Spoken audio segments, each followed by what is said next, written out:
Job loss ಅಂತ ಒಂದಿದೆ ಗೊತ್ತಲ್ವಾ? ಇವಾಗಂತೂ ಜಾಬ್ ಲಾಸ್ ಎಲ್ಲ ಕಡೆ ಕೇಳ್ತಾ ಇದ್ದೀವಿ. ಯಾರಿಗೂ ಆಗ್ಬೋದು, ಯಾವತ್ತೂ ಆಗ್ಬೋದಲ್ವಾ? ಏನೋ ಕಾರಣಕ್ಕೆ ನಮಗೆ ಜಾಬ್ ಲಾಸ್ ಆಯ್ತಪ್ಪ, ಏನು ಮಾಡೋಣ? ಎಷ್ಟು ದಿವಸ ನಾವು ಕಂಫರ್ಟಲ್ಲಿ ಇರಲಿಕ್ಕಾಗತ್ತೆ? 1 ತಿಂಗಳ, 3 ತಿಂಗಳ? ನಾವು ನಮಗೆ ಹಾನೆಸ್ಟಾಗಿ ಆನ್ಸರ್ ಮಾಡಬೇಕಾಯ್ತಾ? ಇನ್ ಜನರಲ್ ನಾವೆಲ್ಲ ಏನು ಮಾಡ್ತೀವಿ ಹೇಳಿ? ಫಿನಾನ್ಷಿಯಲ್ ಪ್ಲಾನಿಂಗ್ ಮಾಡಿದಾಗ ಮೋಸ್ಟ್ ಇಂಪಾರ್ಟೆನ್ಸ್ ಕೊಡೋದು ಯಾವುದಕ್ಕೆ? ರಿಟೈರ್ಮೆಂಟ್ ಪ್ಲಾನಿಂಗ್ ಕೊಡ್ತೀವಿ, ಮಕ್ಕಳ ಎಜುಕೇಷನಿಗೆ ಕೊಡ್ತೀವಿ, ಒಂದು 5-6 ವರ್ಷಕ್ಕೊಂದ್ಸಲ ಕಾರ್ ಚೇಂಜ್ ಮಾಡಬೇಕು ಅದಕ್ಕೆ ಪ್ಲಾನಿಂಗ್ ಕೊಡ್ತೀವಿ. ಬಟ್ ಇನ್ಕಮ್ ಸ್ಟಾಕ್ ಬಗ್ಗೆ ನಾವು ಪ್ಲಾನಿಂಗ್ಗೆ ಹೆಚ್ಚು ಕಡಿಮೆ ಮಾಡಲ್ಲ.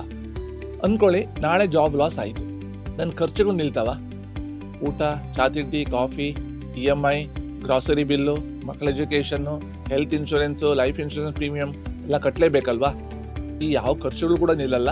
ಬಟ್ ಸ್ಯಾಲ್ರಿ ಕ್ರೆಡಿಟ್ ಆಗ್ಲಿಕ್ಕೆ ಒಂದು ಮೆಸೇಜ್ ಬರ್ತಿತ್ತಲ್ಲ, ಆ ಮೆಸೇಜ್ ಅಂತೂ ನಿಂತು ಹೋಗಿದೆ. ಕಳೆದ 20 ವರ್ಷದ ನನ್ನ ಅನುಭವದಲ್ಲಿ on on average two different broad perspective ಇದೆ ಅಂತ ನಾವು ಹೇಳ್ಬೋದು.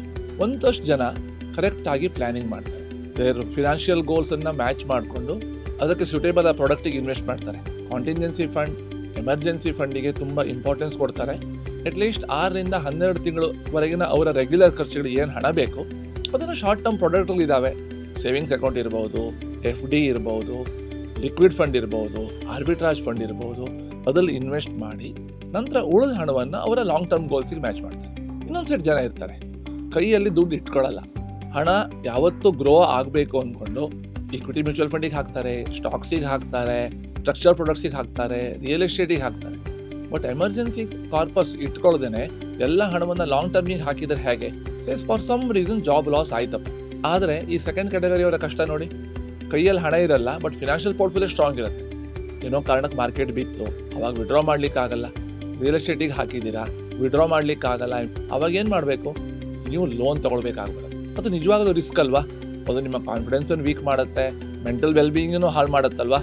ಅದರಿಂದಾಗಿ ನೀವು ಲಾಂಗ್ ಟರ್ಮ್ ಇನ್ವೆಸ್ಟ್ಮೆಂಟ್ಸ್ ಮಾಡುವ ಮೊದಲು ಎಮರ್ಜೆನ್ಸಿ ಪರ್ಪಸಿಗೋಸ್ಕರ, ಬಫರಿಗೋಸ್ಕರ ಒಂದು 6ರಿಂದ 12 ತಿಂಗಳಿಗೆ ನಿಮ್ಮ ಖರ್ಚಿಗೆ ಬೇಕಾಗುವ ಹಣವನ್ನು ತೆಗೆದು ಬದಿಲಿಡಬೇಕು.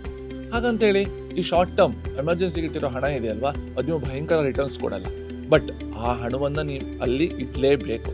ಆ ಹಣವನ್ನು ನೀವು ನಿಮ್ಮ ಐಡಲ್ ಮನಿ ಅಂತ ಆಲೋಚನೆ ಮಾಡಬೇಡಿ, ಅದು ನಿಮ್ಮ ಸರ್ವೈವಲ್ ಮನಿ ಅಂತ ಆಲೋಚನೆ ಮಾಡಿ. ಲಾಂಗ್ ಟರ್ಮಲ್ಲಿ ಇನ್ವೆಸ್ಟ್ ಮಾಡೋದ್ರಿಂದ ನೀವು ಹಣದಿಂದ ಹಣ ಮಾಡ್ತೀರಾ, you will become rich. But emergency ಹಣ ಕೈಯಲ್ಲಿ ಇಲ್ಲ ಅಂದರೆ it may put your dignity in trouble some time.